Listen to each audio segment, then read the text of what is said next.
Bismillahirrahmanirrahiim. Waxaan oo wanaagsan dhegaystayaal saaxiibayaal meel kastoo aad joogtaan ku soo dhowaada barnaamijka falanqaynta caalamka oo xiliyadan oo kale aad ka daawataan warbaahinta Naafici Show. Waa 26 Maarso 2026 qodobada qaybtan aan idinkugu haynana waxaa ka mid ah ciidanka ilaalada kacaanka Iiraan ayaa shaaca ka qaaday inay bartilmaameedsadeen goobo muhiim ah oo ku yaala Israa'iil. Madaxweynaha Turkiga Rajab Tayyip Erdogan oo kashifay sirta ra'iisul wasaaraha Yuhuudda Benjamin Netanyahu kaas oo doonaya inuu qabsado Lubnaan. Dhinaca kale, ra'iisul wasaaraha Israa'iil Benjamin Netanyahu ayaa ku faanay dilka taliyaha ciidanka badda ee ilaalada kacaanka Iiraan iyo Ruushka uu dhaqaalihiisa kor u kacay kadib dagaalka Iiraan iyo huwanta u dhexeeya. Qodobo kale ayaa raaci doona. Dalalka Khaliijka ayaa lumiyay 40% awoodda wax soo saarka shidaalka, gaar ahaan warshadaha sifeynaya shidaalka oo ku burburay weerarada Iiraan.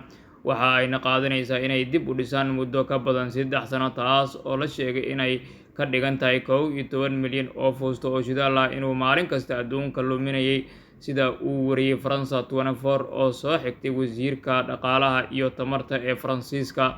Wargeyska Ingiriiska ka soo baxa ee The Telegraph ayaa ku warramay in uu Ruushka maalin kasta ka faa'iidayo dagaalka socda ee Iiraan $760 milyan oo dollar, kaas oo ka imaanaysa kororka iibsiga shidaalka Ruushka, iyadoo la sheegay in bisha Abriil uu gaari karo faa'iidada uu Ruushka ka helo shidaalka $24 bilyan oo dollar sabab la xiriirta cunaqabataynta laga qaaday shidaalka Ruushka.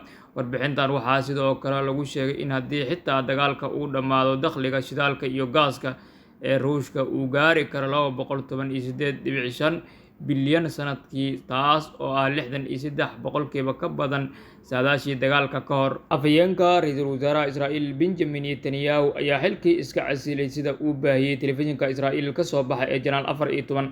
Arrintan waxa ay dhacday 24 saac kadib markii la faafiyay hadallo laga soo xigtay oo uu si adag ugu dhaliilay Netanyahu, xaaskiisa iyo wiilkiisa oo uu ku sheegay in loo baahan yahay in laga badbaadiyo Israa'iil, isla markaana uu ku hadlay ereyo cunsuriyad ah oo uu ku weeraray xubno ka tirsan baarlamaanka Israa'iil oo asal ahaan ka soo jeeda Morocco, kuwaas oo ku sheegay inaysan habboonayn inay matalaan Israa'iil. Israa'iil ayaa sheegtay inay dishay taliyihii ciidanka ilaalada badda ee kacaanka Iiraan. Israa'iil ayaa sheegtay inay dishay taliyihii ciidanka ilaalada badda ee kacaanka Iiraan Alireza Tangiziri, ninka lagu magacaabo.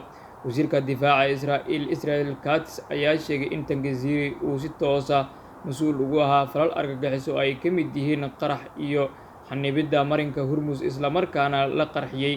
Wuxuuna sidoo kale intaas ku daray in tiro ka mid ah saraakiisha sare oo ka tirsan ciidanka badda ilaalada kacaanka ay iyaguna ku dhinteen weerarkaas. Madaxweynaha Turkiga Rajab Tayyip Erdogan ayaa sheegay in Israa'iil ay weeraradeeda ku koobneen Iiraan. Waxa uu sheegay in Netanyahu uu wado qorshe uu ku qabsanayo Lubnaan. Erdogan ayaa yiri Netanyahu kaliya ma weerarin Iiraan, laakiin sidoo kale waxa uu fulinayaa qorshihiisa uu ku qabsanayo Lubnaan. Ra'iisul wasaaraha Israa'iil Benjamin Netanyahu ayaa sheegay in dilka taliyihii ciidanka badda Iiraan ee ilaalada kacaanka Alireza Tangiziri uu yahay tusaale kale oo ka mid ah iskaashiga u dhexeeya Israa'iil iyo Mareykanka, iyadoo dagaalka Iiraan uu sii socon doono.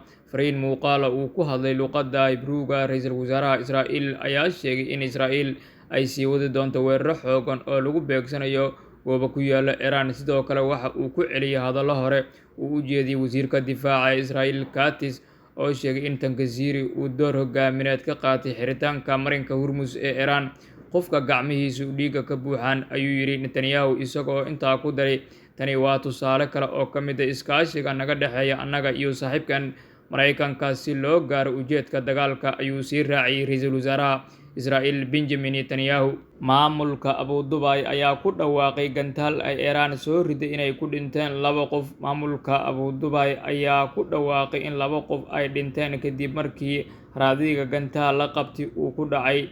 Xafiiska warbaahinta Imaaraadka ayaa sheegay in kadib markii si guul ah loo qabtay gantaal balaastig ah oo ay sameeyeen nidaamka difaaca cirka, uu ka dhashay burbur raadiga gantaalkaas. Mas'uuliyiinta magaalada Imaaraadka Carabta ayaa sheegay in dhacdadan ay sababtay dhimashada 2 qof, 3 dhaawac ah, iyo dhowr baabuur oo waxyeelo ay soo gaartay. Iiraan oo 4 shardi ku xirtay Mareykanka si dagaalka loo joojiyo iyadoo aan sugayno jawaabta madaxweynaha Mareykanka Donald Trump. Wakaaladda wararka ee Tasnim News Agency oo ka tirsan ciidanka kacaanka ee Iiraan ayaa sheegtay in Teheraan ay ka jawaabtay qorshaha nabadda ee Mareykanka ee 15 qodob ah, isla markaana ay sugayso jawaabta. Tasnim oo soo xiganaysa sarkaal xog ogaal ah waxa ay sheegtay in shuruudaha Iiraan ay yihiin: falcelinta gardarrada iyo dilalka ay ku kacayaan cadowgu waa in la joojiyaa, shuruud dhab ah waa in la dhisaa si loo hubiyo dagaalku inuusan mar kale dhici doonin, magdhow inuusan dib u soo celin doonin dagaalka waa in la damaanad qaadaa oo si cad loo go'aamiyaa,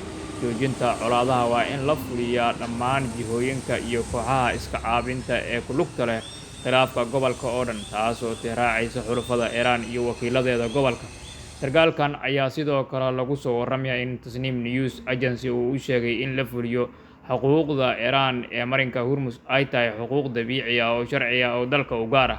Ciidanka ilaalada kacaanka ee Iiraan ayaa shaaca ka qaaday goobo muhiim ah oo ay beegsadeen. Saraakiisha ciidanka ilaalada kacaanka Iiraan ayaa bayaan ay soo saareen ku sheegay duqeymaha cusub ee lagu qaaday Israa'iil ay bartilmaameedsadeen xarumaha maamulka militariga ee dhulka la haysto iyo warshadaha la xiriira kaabayaasha nukleerka ee koonfurta Dead Sea meesha loo yaqaano. Ciidanka ilaalada kacaanka Iiraan ayaa sheegay marka laga reebo diyaaradaha aan duuliyaha lahayn waxaan duqeymaha lagu adeegsaday yiraahdeen gantaala ku shaqeeya shidaal adag oo casri ah. Dhowaan ciidanka Israa'iil ayaa ku dhawaaqay in ay ogaadeen wareeg cusub oo weeraro gantaala oo ka imaanaya Iiraan. Ciidanka ilaalada kacaanka Iiraan ayaa shaaciyay waxaan bartilmaameedsanay warshadaha la xiriira kaabayaasha nukleerka ee Israa'iil.